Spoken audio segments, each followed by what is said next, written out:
Merci beaucoup, fidèles internautes de cette chaîne que vous aimez beaucoup, hein? Channing Tandou TV. Merci beaucoup à Maman Pasteur Tandou TV.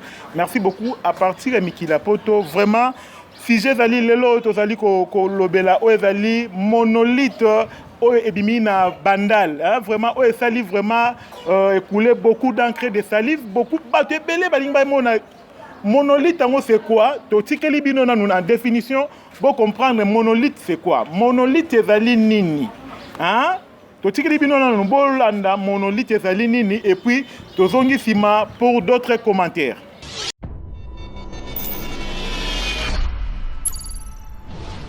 Aujourd'hui, je m'intéresse aux monolithes. Je vais tenter de vous expliquer qu'est-ce que c'est et pourquoi on ne parle plus que de ça sur Internet. Je vais vous parler d'abord du contexte et ensuite des deux théories principales qui s'opposent. Que tout a changé depuis l'apparition du premier monolithe au pays de l'oncle Sam, mi-novembre.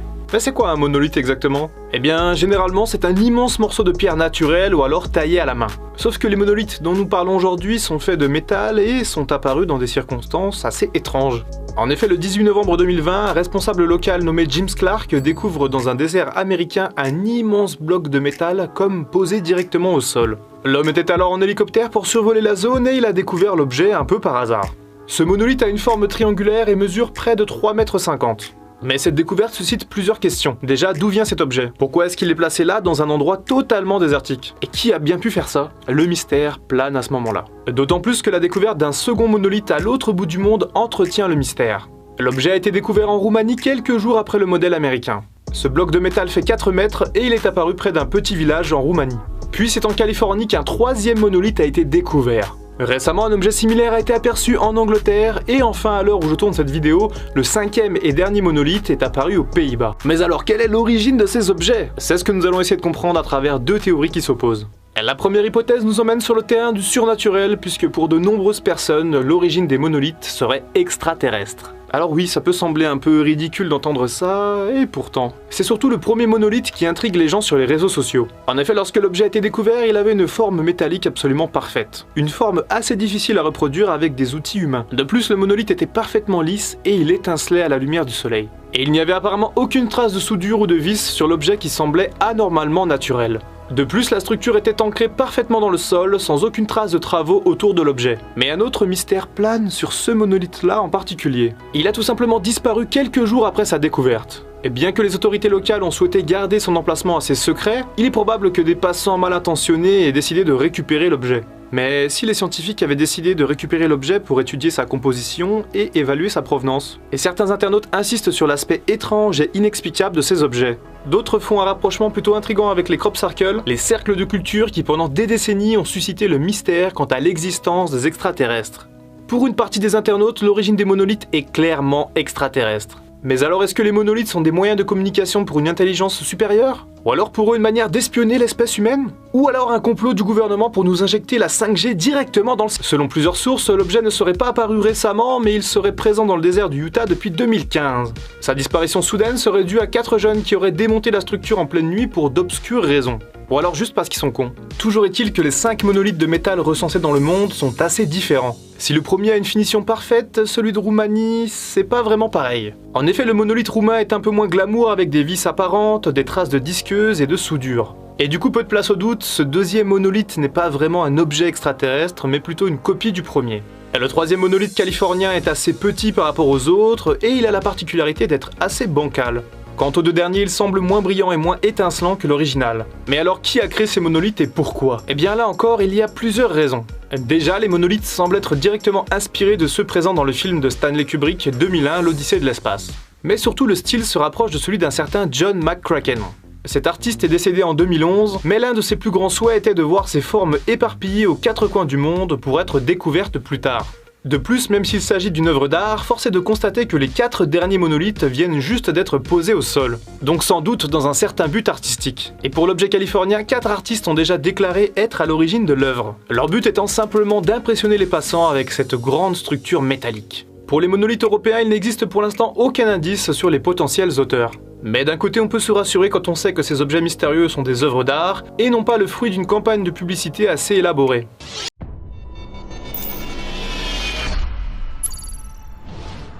Merci beaucoup. Je crois bien Bolandi définition il y a monolithe. Monolithe ezali nini? O ezali ezali message o ezali ya ba astre o bazali na se ya mabele. Toromona te que non monolithe ezali mutu moko nde mutasali yango. Non.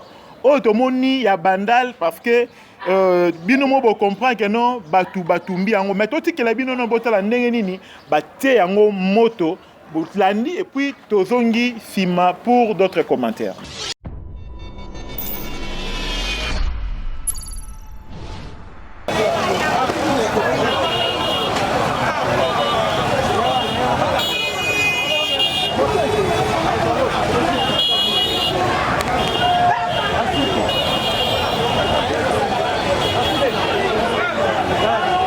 Sikoyo batonya otonga otondeni.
surpris bisogno surtout oh eloko moko boye botami awa mais au juste toyebi eza eloko nini toyebi eza eloko nini parce que uta biso tobotama tomona biso babiloko te toyebi so eza eloko nini si vous prenez le retard eloko yango eza fabriqué mpe eza nini bon na kotala boye balobi eza comme fibre na bato basimbi yango mais biso tosimbi te toyebi te. Donc, tu vas bien utiliser le kouei. Bon, pratiquement impossible. Ce que vous avez dit, tout le monde a un barrage, c'est comment 22 heures, tu as les quartiers. Ce que vous avez dit, kouei. Nani. Merci. Papa, il y a biso Etani. Papa, ceux qui n'ont pas pu répondre, Babiloko Oyo. Eza nini monolithe toyebi monolithe eutaka mimi likolo mpe kwei ebimaka ndeti na bapays lokola ndeti États-Unis ezali tomona yango na bapays mosusu mais oyo eza eloko moko eza posé c'est comme si baajustaki yango bien na batole donc disons wana biso mpona biso tomonaki yango population amoni yango ezali eloko moko ya mabe peut-être un biso bombi yango omoni nde basali baréaction wana eza na balesale mais na bacongolais biso moko la gouvernement na biso lesale mpona bacongolais ezalaka te bon tomonaka lesale ya mboka oyo ezaka mpona baétranger yango tolamukaki na ntongo ya samedi tomoni eloko oyo mpo biso nga navandi awa na bakaya oka na rompoint oyo nde tomoni pyramide oyo mais eza franc-maçonnerie oyo eye na mboka na biso baza na mposa ke na baloi nyonso babanda koadopte na kati ya parlement il faut peuple azala neutraliser mposa na bango eza ke soki balobi te mwasi na mwasi babalana kongola andimi mais bayebi te ke congolais eza mboka oyo eyebi nzambe biso kongo toyebi nzambe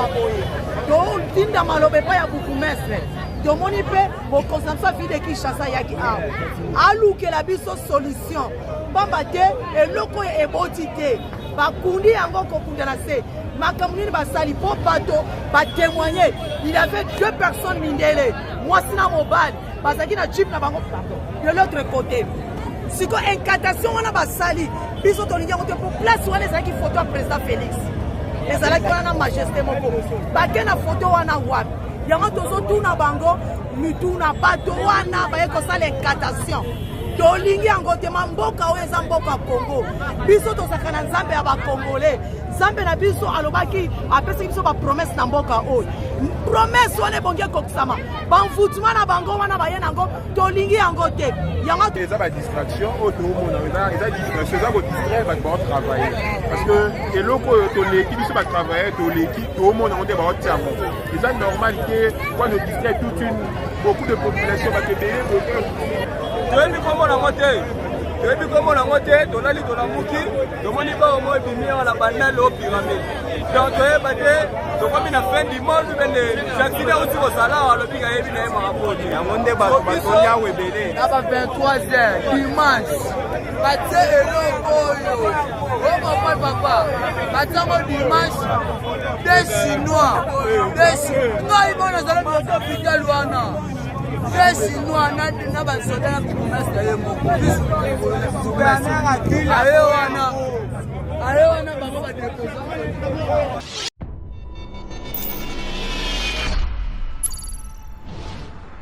Abimi la banda, les ali phénomènes moko scientifiques, c'est culturel et apparaîtra une fois l'an dans un pays. Et ça, Abima est déjà dans les États-Unis, dans la Roumanie, dans le Canada, dans la France, dans la Suède et tout, plusieurs pays. Et le Congo a la chance en Afrique pour la toute première fois. Le monolithe Ebimé Libiso. ya biso ebimi kobiba to baloni ko mate mabele ba mubaki na ngambo na mapango ya ntina ntina ndeko na ngai okotuna ebimi kobima phénomène oyo naturel okoloba na koloba na yo nini o moto alobi no abwaki mabele amona kile babwaki mabele mamona ki yango na l'air nini puisque nga naza bourgmestre naza tous les services avec moi na keingai moto na babengaki na tongo na yaki komona yango dimanche donc ebimaki dimanche mokolo yenga oyo tokumisaka nkolo yango tomonaki melikamba moloni ya molite e wana penza tango bayimboka bete ndeko kwa do moko alaki wana kwa nzengenyeke na takati penza buton na batu bayakaki bazotia mutu balongoli photo ya chef coutumier moko avec un juste en face balongoli bakeina yango apo baloni molite kolona tango penza yo ko bete ebini bo bakabetolo mosusu yango ndezo kamusa bayimboka mwa moke mais kwa do yango azalaki na l'air nini po couvre-feu bandaka 21h ngai mokonzi ya bandal na tambolaki bandalungwa po na tambolaka na poka po na kotala effectivité le week-end na commune nanga soki penza eza kotosama. Je me souviens na longwaki bandalungwa na 23h quelque na zongi na ndako ye azalaki wana bon nga naza po na ko juger motote nga naza kolandela na ye ba phénomène oyo esalami na bandalungwa culturel pour na commune na bandalungwa pe po na bato nyonso ndenge esalamaka na bekolo nyonso et lelo bandalungwa a été récompensé. Lelo mosala lelo penza tango bayimboka baso bali kotomboka stango moko sima mususu nini pe ondimisa bayimboka ya etenge na bandal et monolite wana nazali pona ndimisa motelo côté moto nyonso azali libre, on est en démocratie moto nyonso azali libre ya kondima pe ya koboya hein moto nyonso azali ya kosala analyse na ye choix na ye intellectuel on est là comme c'est quelque chose qui est à Paris moto nyonso ko polémiquer na ndenge na ye nga pe nazota na ba réseaux sociaux les gens qui parlent je ne peux pas confirmer à quelqu'un oyo witibo puisque nga pe naza un homme en chair comme tout le monde. Donc, Motoza libre à accepter ou à accepter. Mais moi, en tant que Mokonzi à Bandalungwa, je suis là pour noter et que tout garder et l'Okoana pour comme il est historique Nabiso. lokola mpenza esika monolite wana mpenza ebimi komeli historique nini mpenza oyo obandi mpona kosécurize esika to mpe koimmortalize esika ewana mpenza etikala histoire ya mboka biso.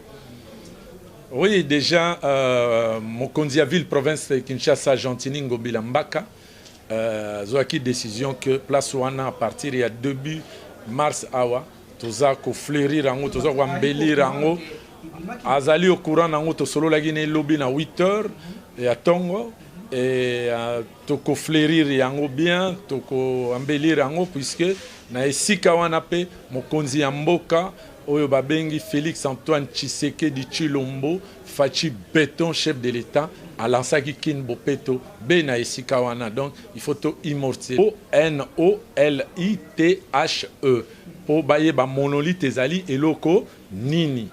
Donc mutonio selon la portable na ye akokota na Google akomona yango. Donc batala phénomène monolithe ezali ndenge nini na bamboka nini oyo elekaki.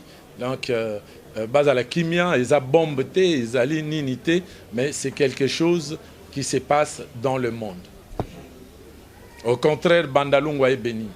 Merci beaucoup, Bomoni na monolithe ndenge bati yango moto, population très fâchée contre monolithe. Balobi monolithe ezali te ke non basali yango na maboko batu. O biso bo ucho mona na bandal wana basali yango nde pa mutu et puis basali yango heure nini ba poser yango vers 2h du matin. Voire même qui témoignage à Kwado vers des vers wana ndenge nini a témoigné. Mais avant ça, bolanda bourgmestre ya commune ya Bandal. Soni oyo asali vraiment même nga moko pesa ninga même Soni bourgmestre à Bandal a dit que non c'est étrange. C'est quelque chose de mystérieux. Hein? Ngai mo don na ki kotala yango vraiment na Bandal wana na talibwe na bi non. Oyo baloni yango ya kolona. Vraiment mais on a des déclarations à bateau l'hôpital m'a belé non ba gene ko boka yango kuna. Ce que ça dit que non boko sali yango na moi mutu moko ki ko ignorant te ça libanga moko soit te uti likolo ekwei ndeto to benga monolithe oyo mingi to uti ko la sabino na ba mboka oyo ekweya donc to beza déjà 5 pays oyo déjà ekweya mais boyo kana nous hein ndenge monolithe ndenge ba pays oyo ekweya to tikeli bino boyoka. Hein, bon comprendre l'explication ndenge ni na 5 pays oyo ça so ezaki oyo biso oyo engozala 6e mais oyo biso oyo to yebisa bino franchement vérité ezali ya faux ba monter yango ya ko monter ndenge émission zo leka boye to tiela bino ba photo bomona ndenge ni monolithe yango c'est quoi ezali ya faux yango moni ke non na Bandal batie monolithe yango moto ezali ba aluminium ba monter yango butu yango moni population très fâchée. Hein, balobi kout biso non mais oyo baba démoni na bamoyo tiela biso. Merci beaucoup bozo la nation na Shining Town TV, merci beaucoup na yemo mais les commandos, merci beaucoup les commandos janvier, hein. Merci beaucoup na bi ke oyo ezali surprise, hein. Bo satana ki na ngo te mais bomoni oyo nouvelle émission oyo to bandi yango lelo vraiment en pleine masolo oyo to benga monolithe. Bato ebele ba satanaki na monolithe yango te bato ebele bakei kuna bafuti ba moto bafuti ba transport ba que nous découvrir monolithe c'est quoi. Je crois bien ba comprendre que non ezalaki monolithe moko monter butu hein ba monter yango c'est ezalaki ya solo bon nde place wana lelo yango sala ndenge mais bato ba témoignage ndenge ba témoigner ba lobi que non monolithe wana ba tchaki yango vers 2h du matin. Merci beaucoup. Bon, continuez toujours à s'abonner à la chaîne Oyobozala jamais dessus. Tokutani à la prochaine émission. Ah, lelo na opesa bambo tete, na opesa batu bambo tete o ngayo na nani. Libanga lelo penza ezate. Libanga mwelo ezate. Tokutani bongo na prochaine émission. Ciao.